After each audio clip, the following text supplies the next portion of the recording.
Student, आज हम देखने वाले हैं कक्षा 10वीं का जो हमारा पार्ट 3 है। क्योंकि ये हमारे 1 2 3 पार्ट चल रहे थे, ये पार्ट 3 है। वेरी वेरी मोस्ट क्वेश्चन 2025 के एग्ज़ाम के लिए। तो ये हमारा तीसरा पार्ट होने वाला है। तो चलिए देखते हैं। जैसे कि आप लोग थंबनेल में भी देखे होंगे कि हमारा वीडियो कैसा था, कौन सा क्वेश्चन होने वाला है। लिखा है कि क्वेश्चन 8वां है। अगर आप लोग पार्ट 1 ना देखेंगे तो जाके देख सकते हैं, वहाँ पास पेपर है, सोल्यूशन है। लिखा है बिंदुओं, हमें बिंदु दी हुई है 2 3 और 4 1 के बीच की दूरी ज्ञात करना है। हमें क्या करना है, जो दोनों के बीच की दूरी है उसे हमें ज्ञात करना है। ठीक, तो उसे हमें ज्ञात करने के लिए एक सूत्र होता है। तो चलिए उसको देखते हैं और हम क्वेश्चन को आगे बढ़ाते हैं। ये मोस्ट क्वेश्चन है जो कि 2025 के एग्ज़ाम में आना ही आना है। तो चलिए देखते हैं इसके आगे में क्या करना है।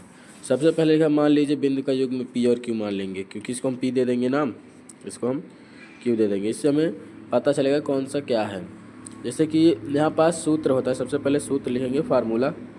दूरी बराबर होता है under root x2 minus x1 की घात 2 प्लस y2 माइनस y1 की घात 2। ये जो है तो होता है, और इस ये अंडर के रूट के अंदर होता है। चलिए देखते हैं, ये हो गया इसका फार्मूला। x2 माइनस x1 का whole square plus y2 minus y1 का होल स्क्वायर, मतलब एक दूसरे के घात। चलिए देखते हैं। सबसे पहले हम यहाँ पास ये सूत्र लिख दिया, फिर लिख देंगे x1, जैसे कि कौन सा x1 है कौन सा x2। तो ये होता है x1 y1 x2 y2। तो हमें x2 और x1 लेना है। x2 जैसे कि हम क्या लिख दें, x1 equal to 2, x2 equal to 4, y1 equal to 3 और y2 equal to 1। x1 y1 x2 y2 इस तरीके से हो गया। अब इसको फार्मूला में रखेंगे, under root x2 4 minus x1 2 का होल स्क्वायर प्लस y2 की जगह पे 1 माइनस 3, इस तरीके से हो गया। और स्क्वायर दोनों का लगा हुआ है। तो आगे क्या होगा, आगे ये घट जाएगा। 4 में जब 2 जाएंगे तो 2 आएगा, होल पावर रहेगा, प्लस ये माइनस 2 रहेगा, इसका भी घात चढ़ा रहेगा। अगले देखते हैं, आगे क्वेश्चन में आगे क्या होगा, 2 दूनी 4 हो जाएगा, प्लस 2 दूनी 4, यहाँ भी 4 ही आ गया। क्यों, इसको आगे अभी हम पास हम बता देते हैं। सबसे पहले से सवाल कर लेते हैं। 8 आया, 8 का एलसीएम लेंगे तो हो जाएगा 2 4 2 2 2 1, 2 दूनी 4 4 दूनी 8, 3 आ गए। तो 3 में जिसका जिसका जोड़ा बन रहा है अंदर क्या लिखेंगे, यहीं पास एक स्टेप और बढ़ा लेते हैं जिससे कि आसानी से समझ में आ जाएगा। जैसे कि 8 है तो अंदर अंदर क्या हो गया, 2 गुणे 2 गुणे 2, 2 दूनी 4 4 दूनी 8। तो अंडर रूट के अंदर जब संख्या रहती है तो यहाँ पास कुछ नहीं, मतलब वर्ग 2 रहता है। तो जिसका 2 जोड़ा बनेगा तो एक बाहर आएगा, और एक जिसका जोड़ा ना बने, 2 जोड़ा बनेंगे तो बाहर आएंगे, लेकिन इसका 2 जोड़ा बन गया, ये नहीं बना तो ये अंदर रहेगा। तो जिसका जोड़ा बना तो बाहर आएगा, जिसका नहीं बना तो अंदर आएगा। इस तरीके से इसका जो है तो इतना ही आंसर होगा मात्रक। और मैं यहाँ पास क्या बताया था, ये माइनस, जैसे कि ये -2 है तो ये 4 क्यों आया, इसको यहीं पास समझते हैं। जैसे कि -2 गुणे -2, इस तरीके से यहाँ पास सॉल्व किया जा रहा है सवाल को। तो क्या हुआ कि -2 जैसे कि यहाँ पास चिन्ह होती हैं, जो यहाँ से बताता हूँ, माइनस गुणे माइनस बराबर प्लस, माइनस गुणे प्लस तो माइनस, प्लस गुणे माइनस तो माइनस, प्लस गुणे प्लस तो प्लस। अगर माइनस का गुणा माइनस के साथ होगा तो क्या आएगा, प्लस आएगा। और अगर माइनस प्लस रहेंगे तो माइनस ही आएगा, plus minus minus, plus plus plus. तो यहाँ पास वही किया है, माइनस और माइनस का 2 बार गुणा करके प्लस कर दिया है, फिर 2 दूनी 4 आ गया। तो ये इस तरीके से यहाँ भी +4 के साथ आया है। ये सब समझने के लिए है। ठीक, तो इसका जो आंसर आने वाला था वो कितना आया है, √2, यही इसका जो है तो आंसर होगा।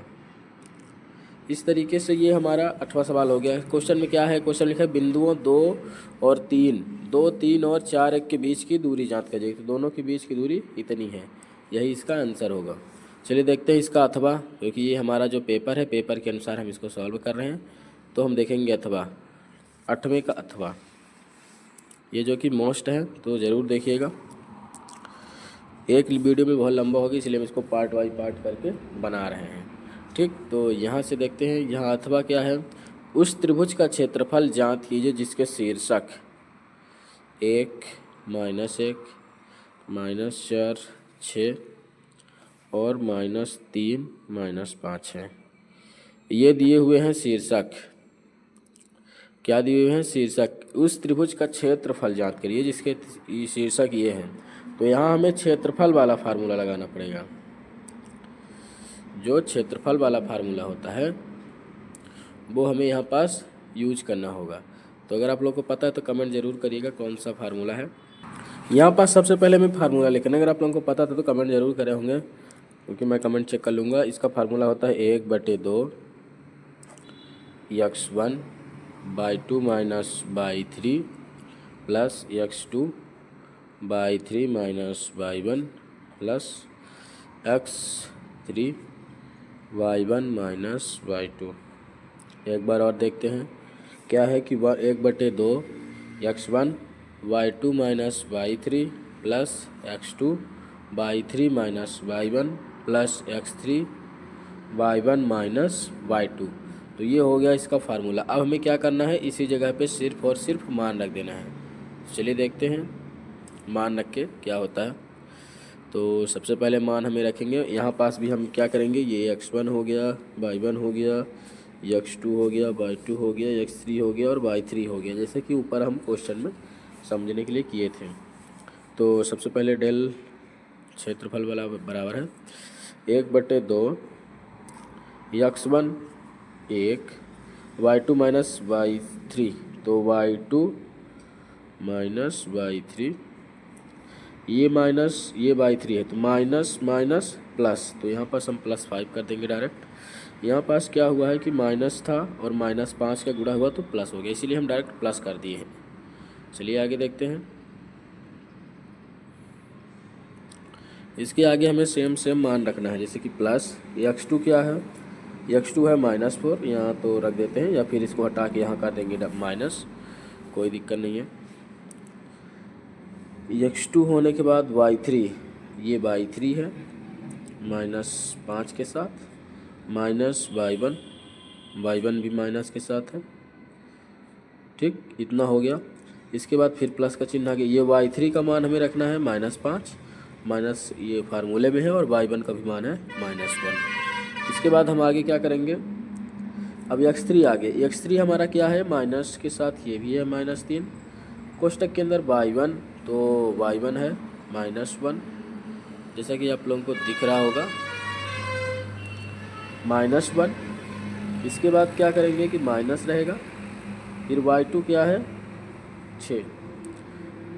यहाँ पास क्या किए मैं, x3 था, x3 का मान है -3 तो रख दिए हैं, y1 है -1 है, माइनस बीच में प्लस चिन्ह लगा हुआ है, फिर y2 है 6, तो 6 आ गया। इस तरीके से यहाँ पास जो अभी हम सिर्फ फार्मूले में मान रखे हैं जो कि ऊपर दिया था। अब इसके आगे हम इसको करते हैं सॉल्व में सिंपल तरीके से ही कर देना है, जैसा कि सिंपल होता है। तो 1/2, जैसा कि आप लोगों को दिख रहा होगा, इसको और ऊपर स्क्रॉल कर देते हैं, जैसे कि यहाँ पास इतना लिखा हुआ है 1/2। इसके बाद 1 रहेगा, तो 1 का इधर पूरे अंदर में गुणा करेंगे तो कोई इफेक्ट नहीं आएगा, तो 6 5 11 डायरेक्ट कर देते हैं, प्लस का चिन्ह लगा देते हैं, ये प्लस माइनस माइनस के साथ आ गया, और ये माइनस है 5, ये हो गया +1, तो ये आ गया -4।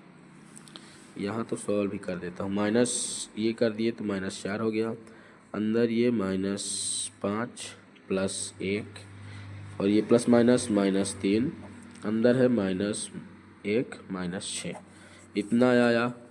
इसके बाद हम क्या करेंगे, 1/2 करेंगे, ये 11 है, 6 5 11, माइनस का चिन्ह है, और ये क्या हुआ -5 और ये +1, तो 4 -4 -3 -7, इतना आ गया। ये माइनस का चिन्ह, ये माइनस माइनस जुड़े तो जुड़ गए और 7 आ गया, और ये माइनस ये 1 तो -4 आया। इस तरीके से इतना इसका मान आ गया है। इसका टोटल आंसर 24 आएगा। तो आप लोग जोड़ घटा के जल्दी से कर सकते हैं, नहीं तो मैं तो इसको कर ही रहा हूँ। अब इसके बाद 1/2 लिखेंगे। इसके बाद एक जारा रहेगा, माइनस माइनस प्लस हो जाएंगे। एक जार और जब 4 4 करेंगे तो 4 दूनी 8 तो 4 चौक 16, माइनस माइनस प्लस 16 और माइनस माइनस प्लस 7 त्रिक 21। क्या है कि ये भी माइनस प्लस हो गया, जो कि अभी मैं ऊपर बताया था। अब इन तीनों को सिंपल तरीके से जोड़ना है तो 6 7 8 और 2 3 4, तो ये 48 आ गया। तो अभी यहाँ पर 48 आ गया, लेकिन इसके साथ आएगा ये रहेगा 1/2 48। इस तरीके से इतना लिखेंगे अगले स्टेप में। तो इसको हम 2 से काटेंगे, 2 1 2 दूनी 4, ठीक, फिर 2 चौको 8, इस तरीके से 24 आ गया। तो इसका टोटल आंसर कितना है? 24। यहाँ काटने का मतलब ये है कि ऊपर 48 है और बटे 2 है, तो हमें सिंपल तरीके से भाग दे देनी है, मतलब कि 48 भागे 2, तो 2 दूनी 4 कट गया, 8 आया, 2 चौको 8, 24। इस तरीके से यहाँ 24 आंसर आ गया टोटल। तो ये डेल इक्वल टू 24 है, जो कि यही इसका टोटल आंसर है। तो इसका कैसा लगा ज़रूर बताइएगा। इसको हम आगे एक बार और समझा देते हैं। यहाँ लास्ट में हो जाएगा त्रिभुज का क्षेत्रफल 24 वर्ग मात्रक है, लास्ट में लिख देंगे अतः में, क्योंकि हम इसको सॉल्व किए हैं। 24 इसका आंसर है। सबसे पहले सवाल में दिया है कि उस त्रिभुज का क्षेत्रफल ज्ञात कीजिए, तो हमें समझ जाना है कि क्षेत्रफल वाला हमें यहाँ फार्मूला लगाना है। और तो क्षेत्रफल ज्ञात कीजिए, इसके लिए शीर्षांक दिए हुए हैं, तो ये हम फार्मूला लगाएंगे। और ये x1 y1 x2 y2 x3 y3 यहाँ पास मैं लिख दिया हूँ समझने के लिए। तो लिख सकते हैं, अभी एग्जाम में भी लिख सकते हैं x1 बराबर 1 y1 बराबर -1, जैसे कि ऊपर लिखे थे। क्षेत्रफल का ये फार्मूला लगाएंगे, फार्मूले में मान रख देना है और सिंपल तरीके से जोड़ घटाना गुणा कर देना है। तो इसका हम अगला सवाल देखते हैं।